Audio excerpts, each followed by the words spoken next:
ॐ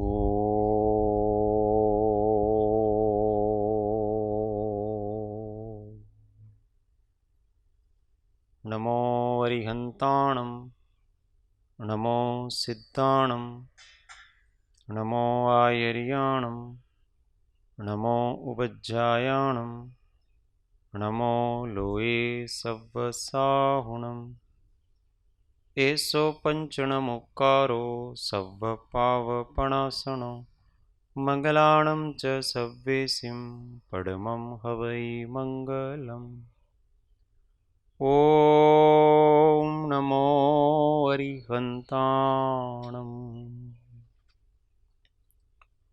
महादेव्या कुक्षिरत्नं शब्दजितर्वात्मजं राजचन्द्रम् अहं वन्दे तत्त्वलोचनदायकम् जे स्वरूप समजा विना पाम्यो दुःख अनंत समजाव्યું તે પદ નમો શ્રી સદ્ગુરુ ભગવંત પરાત્પર ગુરુવે નમઃ પરંપરાચાર્ય ગુરુવે નમઃ પરમ ગુરુવે નમઃ સાક્ષાત પ્રત્યક્ષ સદ્ગુરુવે નમો નમઃ અનંત અનંત ભાવ भेदथी भरेली भली अनंत अनंत नाय निक्षेपे व्याख्यानी छे सकल जगत हित कारिणी हारिणी मोह तारिणी भवाब्धि मोक्ष चारिणी प्रमाणी छे उपमा आप्यानी जेने तमारा खवीते व्यर्थ आपवाथी निजमा पापाई में मानी छे अहो राज चंद्र बाळ ख्याल नथी पामताय जिनेश्वर ताणी जाणी तेणे जाणी छे गुरुराज ताणी वाणी जाणी तेणे जाणी छे ओ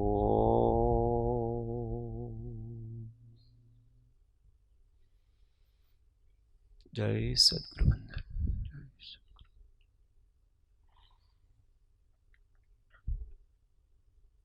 तत्व चर्चा में परम तत्वज्ञ श्रीमद राजचंद्र विरचित श्री आत्मसिद्धि शास्त्र गाथा 71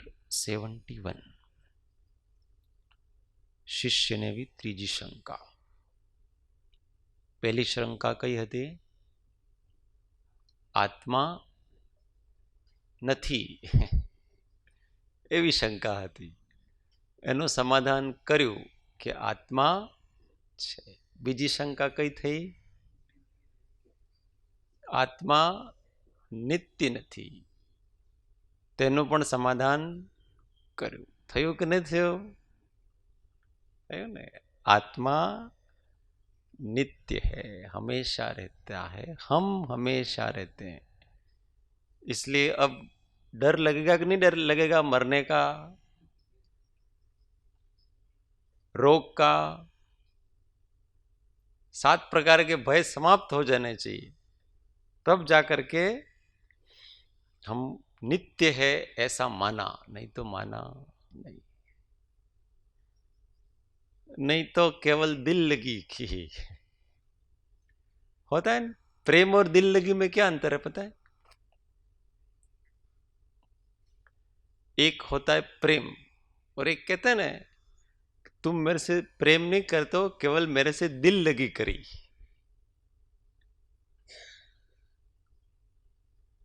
प्रेम तो एक अंदर की स्फुरणा है, कृतज्ञता और हित के भाव से निकला हुआ भाव है, और वो सामने वाले के प्रति सतत रहा करता है, बिना स्वार्थ के हुआ करता है। और दिल लगी उसका नाम है कि अपना मन लगाने के लिए किया करते हैं हम कुछ न कुछ। कभी थोड़ा मन इससे लगा लिया, फिर उसको छोड़ करके दूसरे से मन लगा लिया, फिर दूसरे को छोड़ के तीसरे से मन लगा लिया। ऐसे जहां अपना मन लगता है वहां लगा लेते हैं और फिर उसको छोड़ देते हैं। इसका नाम दिल लगी कहलाती है। तो हमें दिल लगी नहीं करनी, और हमें क्या करना? प्रेम करना। तो बहुत गंभीर होकर के इन पदों को विचार करना।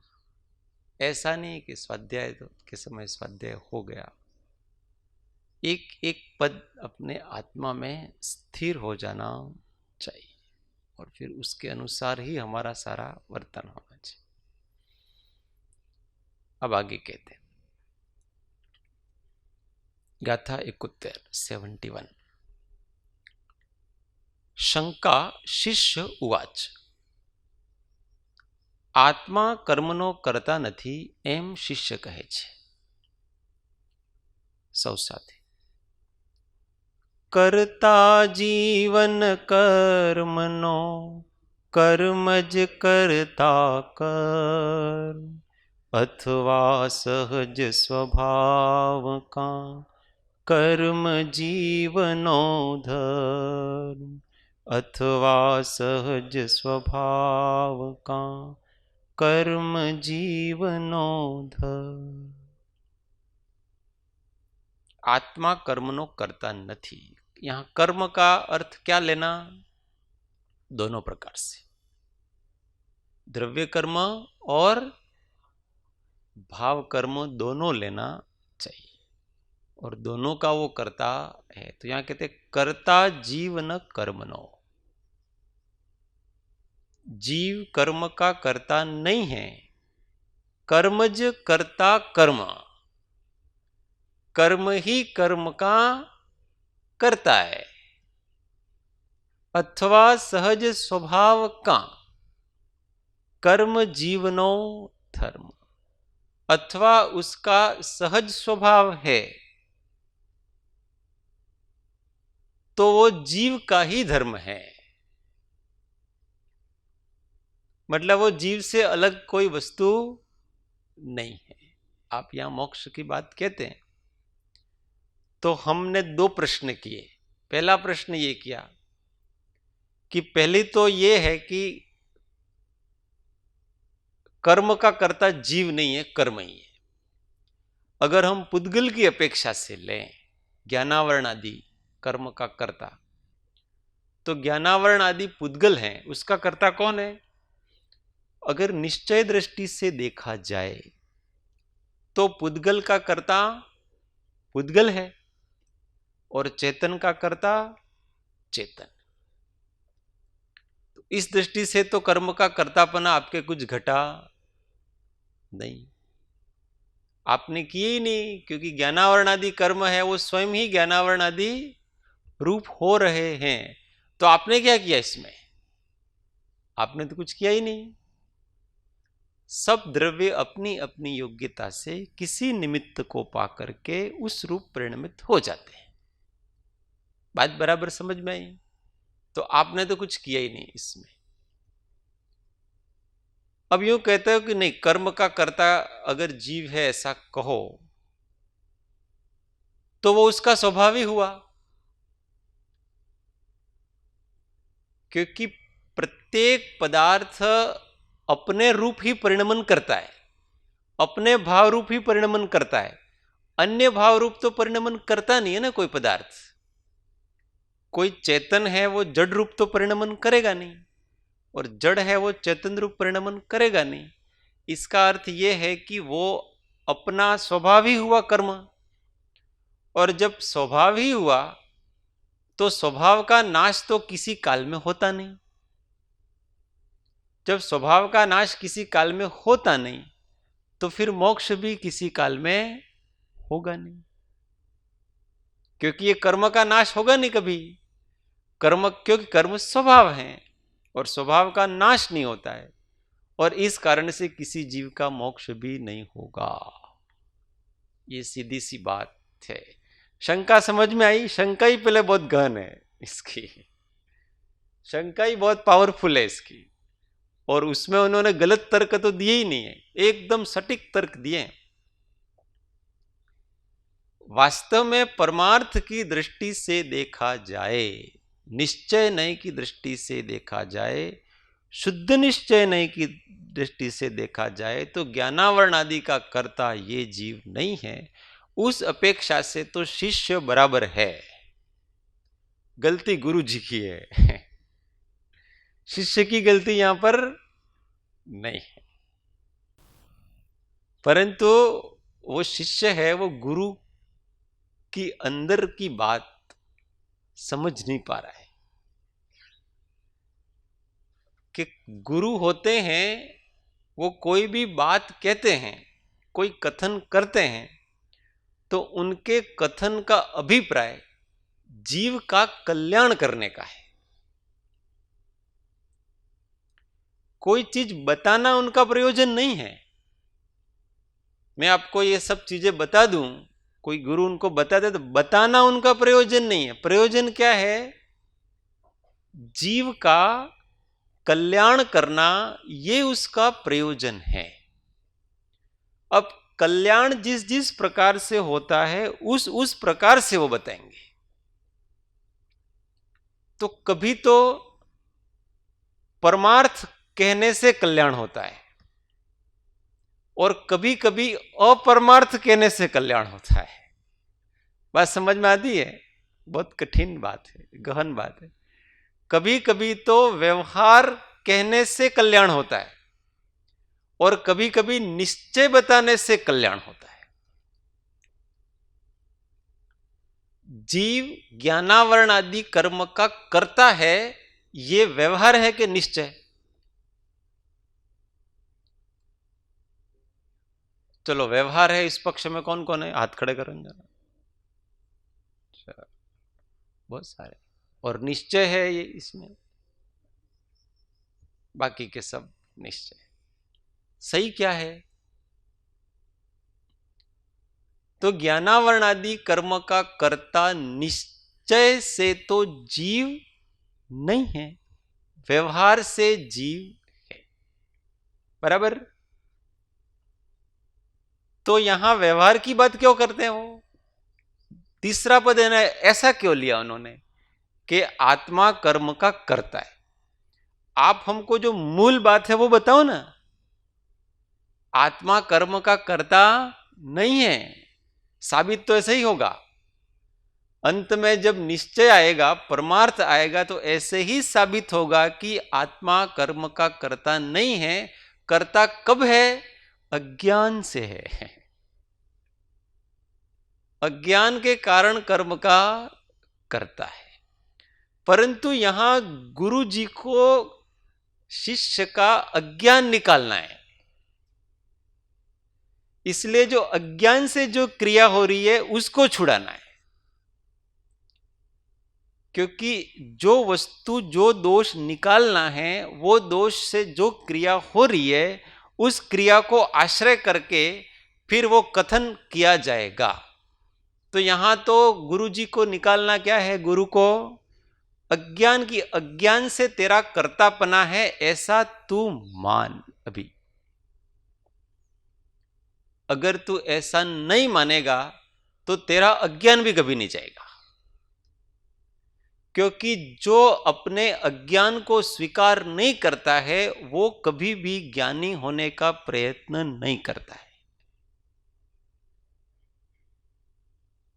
कोई व्यक्ति मोक्ष का इच्छा करता है, क्यों इच्छा करता है? क्यों? क्योंकि उसको बंधन का अनुभव है। वो हमेशा अपने को बंधन रूप मान रहा है।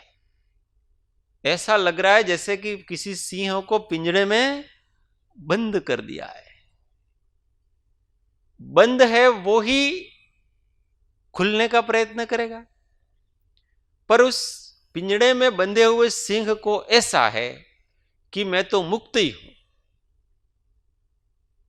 वो अपने आप को बंधन मानता ही नहीं है, तो वो कभी मुक्त होगा कि नहीं होगा, और कभी मुक्त होने का प्रयत्न भी करेगा कि नहीं करेगा?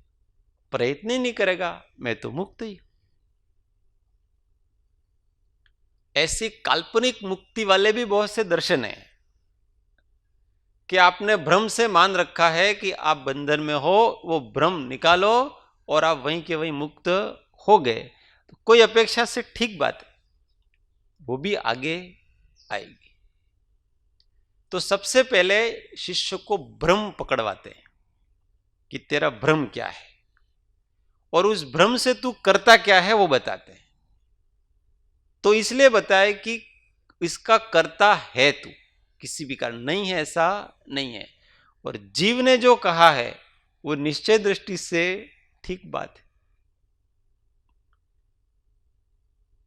तो कर्ता जीवन कर्मनो कर्मज करता कर्म, अथवा सहज स्वभाव का कर्म जीवनो धर्म। निरंतर कर्म तो हो ही रहे हैं और वो जीव का धर्म हो रहा है, इसलिए उसकी निवृत्ति नहीं है, इसलिए आप मोक्ष के आदि की बातें करो मत। फिर से नया तर्क देते हैं।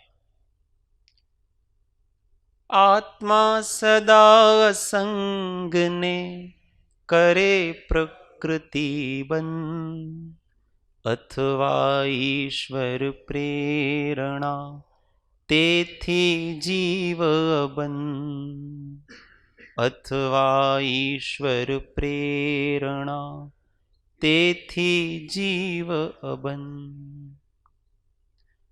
अब दूसरा तर्क शिष्य का, आत्मा सदा असंग ने करे प्रकृति बंध, ये भी एक सिद्धांत है, मत है। सांख्य ऐसा कहता है, पुरुष और प्रकृति ऐसा दो मानता है। पुरुष हमेशा असंग ही रहता है, पुरुष का मतलब आत्मा चेतन, वो हमेशा असंग ही रहता है, उसमें बंध और मोक्ष कोई है ही नहीं। बंध है वो किसमें? करे प्रकृति बंध, ये प्रकृति है वो बंध करती है, वो पुरुष के साथ लगती है। इस प्रकृति को दूसरी भाषा में माया भी कहते हैं। ये सत्व, रज और तम, ये तीन गुणों वाली प्रकृति मानी गई है, तीन गुणों वाली माया मानी गई है। और माया यहां से उत्पन्न हुई, और जहां से उत्पन्न हुई उसी को उसने घेर लिया, अंदर से ही उत्पन्न हुई और उसी ने उसने घेर लिया। इसलिए माया अलग है और पुरुष अलग है। इसलिए जो जो कर रही है तो माया कर रही है, प्रकृति कर रही है, पुरुष तो कुछ कर ही नहीं रहा है। पुरुष तो हमेशा तीन काल में अकर्ता ही है। इसका मतलब मेहनत कुछ किया ही नहीं।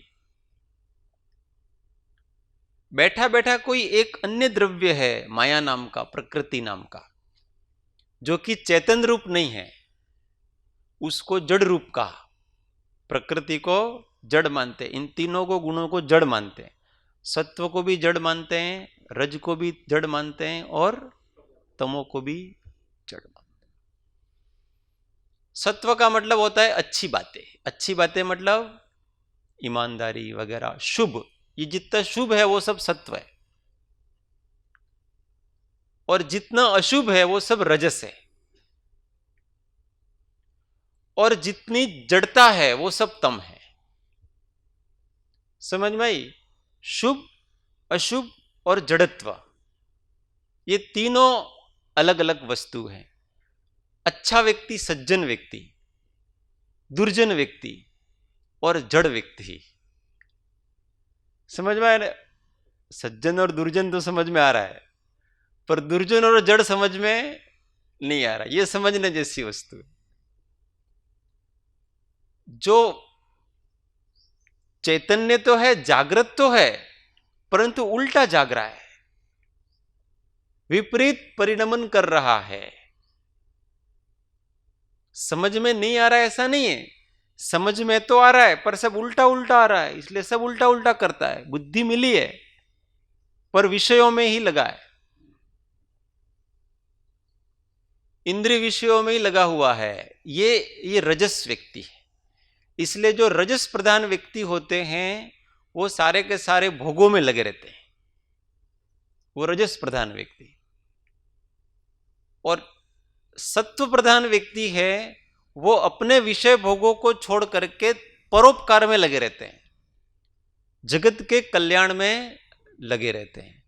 और तमोगुणी व्यक्ति है वो न तो अपने उपकार में अटल, न तो अपने स्वार्थ में लगे होते हैं, न दूसरे के स्वार्थ में लगे होते हैं, वो केवल पड़े रहते हैं जड़ की तरह, इसलिए उनको जड़ कहा। आलसी व्यक्ति, बहुत प्रमादी व्यक्ति, जैसे जड़ होता है ना, संवेदनहीन, कुछ भी खबर नहीं है उसको, अच्छा करना बुरा करना कि ये सब तुम्हारे जो करना और मने सुवा दो तुम्हें। इससे जड़ प्रकृति के ये निगोदिया वगैरह ना, ये तमोगुण वाले असंगनी जितने हैं ना, वो सारे के सारे तमोगुण से ग्रसित है, तमस है उनके अंदर, कुछ करना नहीं चाहते, बैठे। इसलिए कभी कभी जो निश्चयाभासी हो जाते हैं ना, वो भी तमोगुणी हो जाते हैं, वो भी कुछ नहीं करते, अच्छा करना भी छोड़ देते हैं, बुरा करना भी छोड़ देते हैं। अच्छा भी बंध रूप है और बुरा भी बंध रूप है, इसलिए अपने तो बंद करना ही नहीं, ऐसा करके पड़े रहो, कुछ नहीं करना अपने तो। तमोगुण सबसे खतरनाक, क्योंकि इसमें संवेदन शून्यता आ जाती है। तमोगुणी व्यक्ति निगोद का पात्र है। निगोद में कौन जाते हैं? रजोगुणी है वो तो बहुत पाप करके नरक में जाएगा, पर ये तमोगुणी है वो उत्कृष्ट प्रकार का पाप भी नहीं करता है और उत्कृष्ट प्रकार का पुण्य भी नहीं करता है, ये दोनों नहीं करता, ये तो पड़ा रहता है। इसलिए ऐसी पर्याय को प्राप्त होता है जहां पाप और पुण्य से बेखबर, ऐसे निगोद आदि असंगनी आदि की पर्याय है, उस पर्याय का वो पात्र होता है। ये तमोगुण वाले का लक्षण। तो यहां पर ये कहते हैं कि ये प्रकृति में ये तीन गुण हैं और ये तीनों जड़ हैं, ऐसा कहते हैं। जिस दर्शन में ऐसा कहा गया है वो तीनों जड़ हैं। पुरुष का न सत्व से संबंध है, न रजस से संबंध है और न तमस से संबंध है, इसका संबंध नहीं है। इसलिए कर्म का कर्ता वो प्रकृति हुई। पुरुष के अंदर जो जो भी ये कर्म हो रहे हैं वो सारे के सारे कौन कर रहा है? प्रकृति कर रही है, पुरुष नहीं कर रहा है। पुरुष का मतलब यहां पर आत्मा, पुरुष को ब्रह्म कहते हैं। वो ब्रह्म अपने आप में कुछ करता नहीं है, ये माया सब कुछ करती है और वो सब कुछ उससे कराती है। इसलिए मेरा कोई कर्तृत्वपना नहीं है, इसलिए जीव कर्म का कर्ता नहीं है, ये सिद्ध कर रहे हैं, क्योंकि प्रकृति को जीव से अलग तत्व मान लिया। अब फिर दूसरा तर्क उसका, आत्मसिद्धि समझने के लिए हमको षट दर्शनों का थोड़ा अभ्यास होना चाहिए। बिल्कुल अभ्यास नहीं हो तो हम शंका ही नहीं समझ पा रहे, क्योंकि शंकाएं हैं वो दर्शन है, अलग अलग प्रकार के दर्शन है। इसलिए थोड़ा अभ्यास अपने को कर लेना चाहिए, थोड़ा थोड़ा, बहुत डिटेल में नहीं जाना है।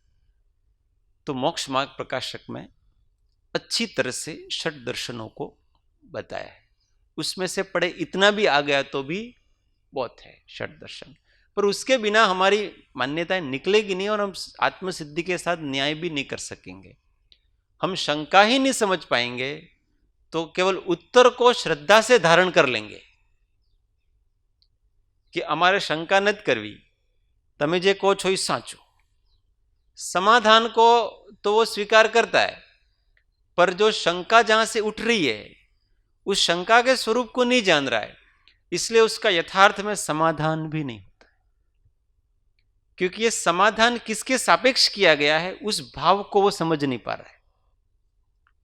जब उस भाव को नहीं समझ पाएगा कि उसके सापेक्ष भाव जो ये है उसको भी नहीं समझ पाएगा। ऐसा अब दूसरा कहते कि प्रकृति करती है, हम नहीं करते, जीव नहीं करता, अथवा ईश्वर प्रेरणा, दूसरा तर्क देते ईश्वर प्रेरणा तेथी जीव अबन, अथवा तो वो भगवान की प्रेरणा से होते हैं कर्म, या तो मेरे अंदर माया बैठी है वो करती है, अथवा तो ऊपर कोई भगवान बैठे हुए हैं वो सारे सारे कर्म करते हैं, मैं कर्म करता नहीं। तो इसमें दोनों में मेरा कर्तृत्व तो समाप्त हो गया। माया भी मेरी नहीं और राम भी मेरे नहीं। भगवान ईश्वर मतलब राम, तो वो भी अपने से अलग है और माया भी अपने से अलग है। वो तो माया और राम दोनों से अलग एक जीव तत्व है, इसलिए मैं भी नहीं करता हूं, माया करती है अथवा तो राम करते हैं, इसलिए मैंने कुछ किया नहीं, हम अकर्ता। ऐसे ईश्वरवाद चलता है। एक पिक्चर आई थी ना, कौन सी, उसमें वो उसमें नियम होता है कोई, तो एक्ट ऑफ गॉड करके, एक्ट ऑफ गॉड भगवान का संविधान, OMG, हाँ ऐसे हमने देखी इसलिए मुझे याद है, ओ माई गॉड ऐसा। तो इसमें ऐसा ऐसा नियम, एक्ट ऑफ गॉड, भाई किसी का तूफान से घर गिर गया, तो अब उस घर केस उसने केस कर दिया, कोर्ट में गया, तो उसका नुकसान किया तो कौन देगा, पैसा कौन देगा, तो जिसने किया है वही भरपाई करे। अब उस सरकारियों कहेगा हमने तो कुछ नहीं किया, और एक ये तो तूफान आंधी आती है वो तो सब भगवान करते हैं। ये आंधी तूफान जो जो भी होती है प्राकृतिक आपदाएं, वो तो सब भगवान की मर्जी से होता है, इसलिए तुम भगवान के पास जाओ। इसलिए भी नया एक्ट ऑफ गॉड, अब कौन देगा आपको ये पैसे, भगवान देंगे, हमारे पास कुछ नहीं है, ये सब भगवान के पास मिलेगा। इसलिए सब भगवान करता है, हम नहीं करता। सरकार तो मनुष्य है ना, तो जो हमने नहीं किया, जो नुकसान, वो हम क्यों भरपाई करें इसकी। तुम्हारा नुकसान भगवान ने किया है तो भगवान भरे तुम्हारा, हमारे क्या। अगर तुम ऐसा मानते हो तो किसी को थप्पड़ लगा दी और वो मैंने तो कुछ किया ही नहीं, किसने थप्पड़ लगाई, भगवान ने लगाई। क्यों, क्योंकि अंदर बैठा बैठा सब वही करा रहा है, हम तो कुछ करते ही नहीं है, ऐसा इसका मानना है। अथवा ईश्वर प्रेरणा तेथी जीव अबन, भगवान करावे छे एम આપણે તો કરીએ છીએ। हे भगवान सद्बुद्धि आपजो, हे भगवान, किसी को दुर्बुद्धि चाहिए ना तो वो भी मांगता है, चोर आदि दुर्बुद्धि मांगते हैं उसकी कला सीखने के लिए, वो भी भगवान की उपासना करते हो, देवों की वगैरह वो ही उपासना करते हैं और वो उससे सीखते हैं। वास्तव में क्या है कि जगत में लोग जिसको ईश्वर भगवान कहते हैं, किसको भगवान कहते हैं पता है, जिसका रहस्य मालूम नहीं है, पता नहीं है, वो वस्तु हो रही है तो उसको भगवान का किया हुआ ऐसा मानते। कोई कर रहा है तो उसका नहीं मानेंगे, जैसे अच्छा काम किया उसको तो भगवान ने किया ऐसा नहीं मानेंगे, मैंने किया।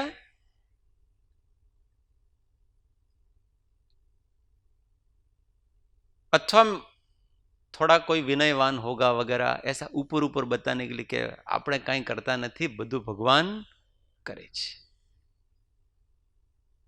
पर अगर उसके अच्छे काम की कोई दो लोग निंदा कर दें तो देखो आप, उसका पारा चढ़ जाए, तब कर्तापना है वो तब समझ में आता है। ऐसे तो समझ में ऐसे तो नहीं होगा, भगवान ने किया, अपने तो कुछ किया नहीं। तो भाई तेरी निंदा कर रहे हैं काम की, तो तू परेशान काहे को होता है? भगवान ने किया, तूने तो कुछ किया नहीं। इसका मतलब मैंने किया ऐसा भाव रहता है, इसलिए तो वहां प्रॉब्लम हो रही है उसको।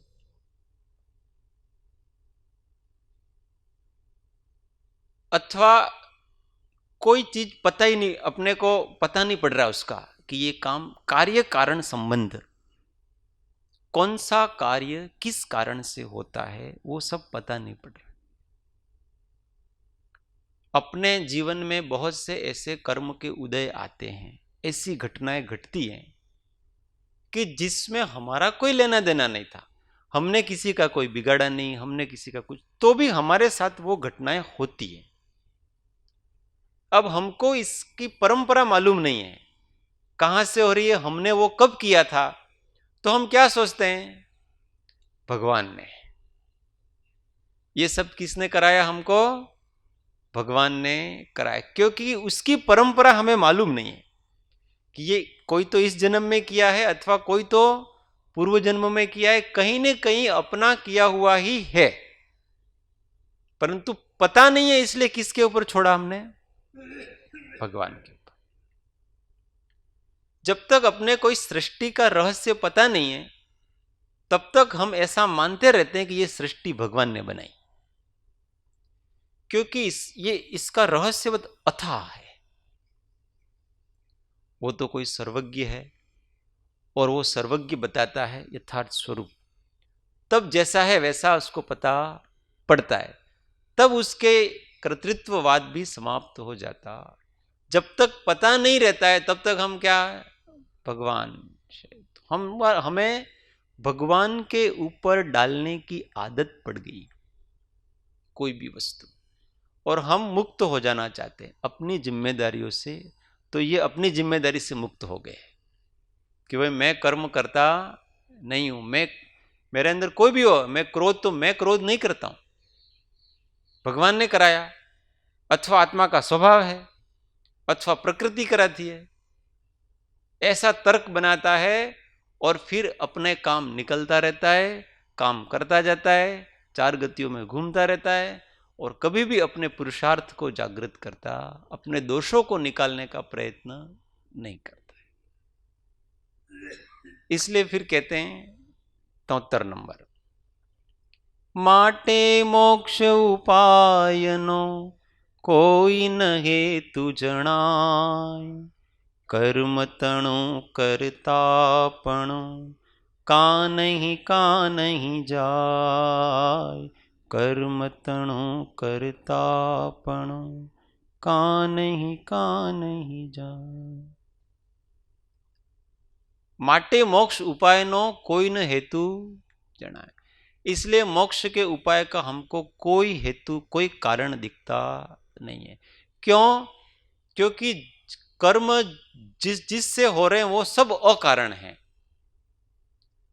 अब जिसका कोई कारण ही नहीं है उसका निवारण कैसे होगा?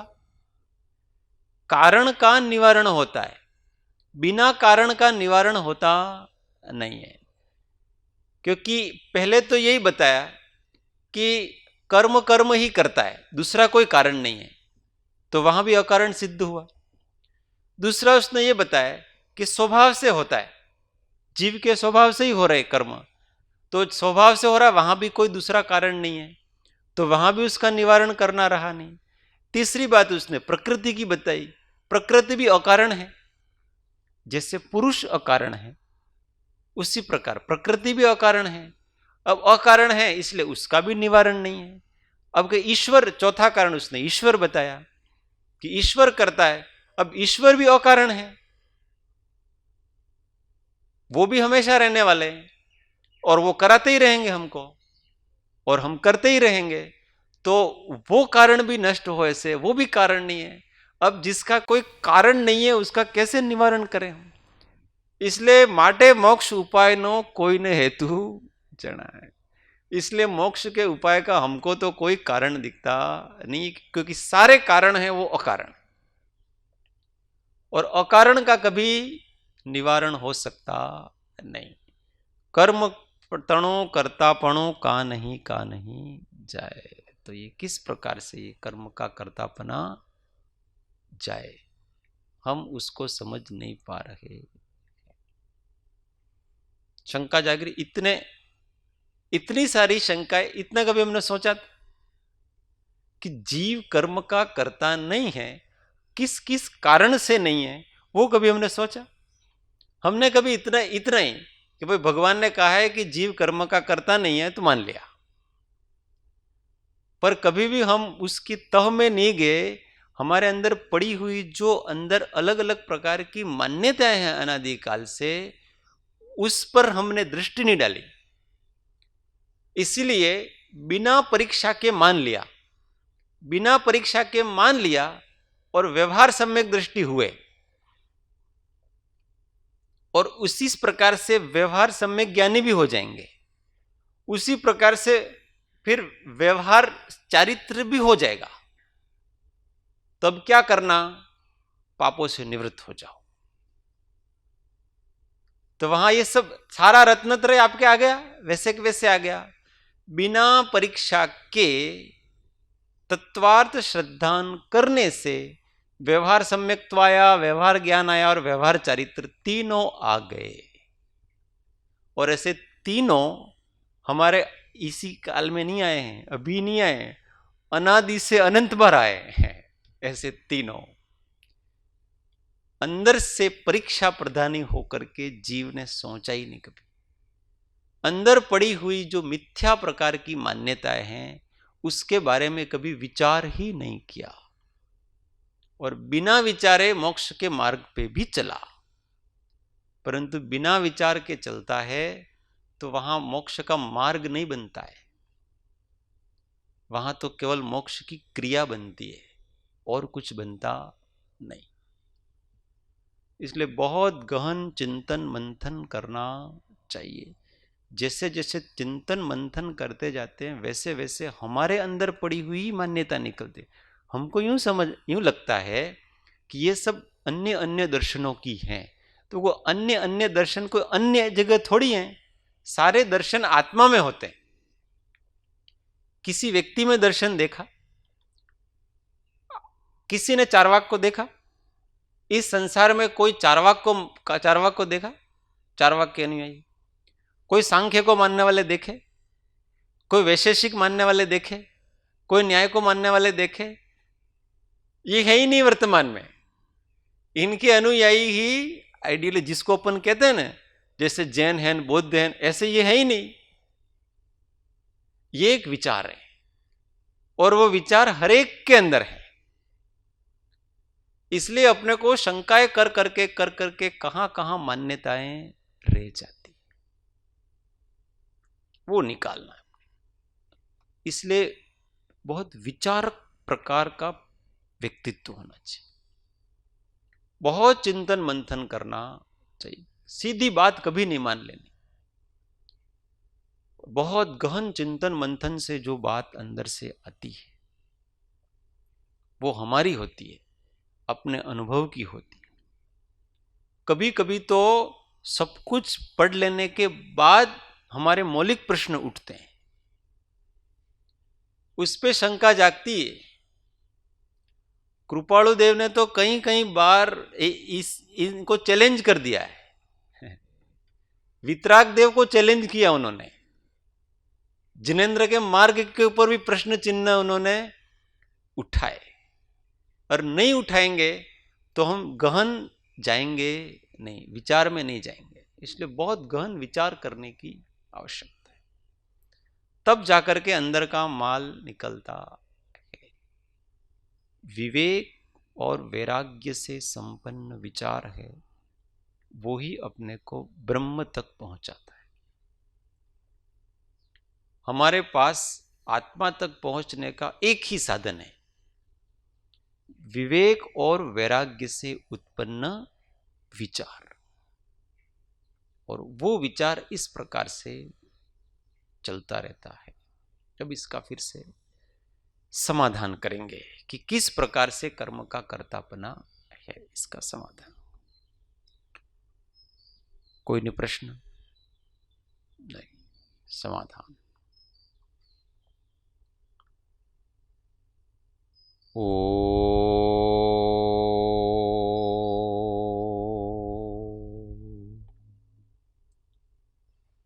सुखधाम अनंत सुसंत चही दिन रात्र रहे तध्यानमय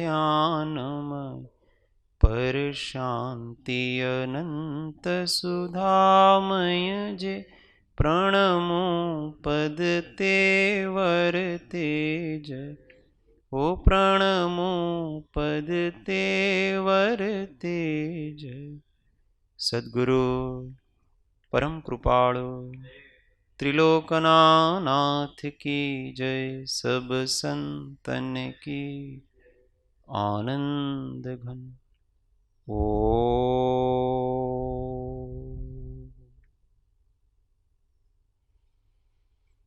सूत्र सौ साथे।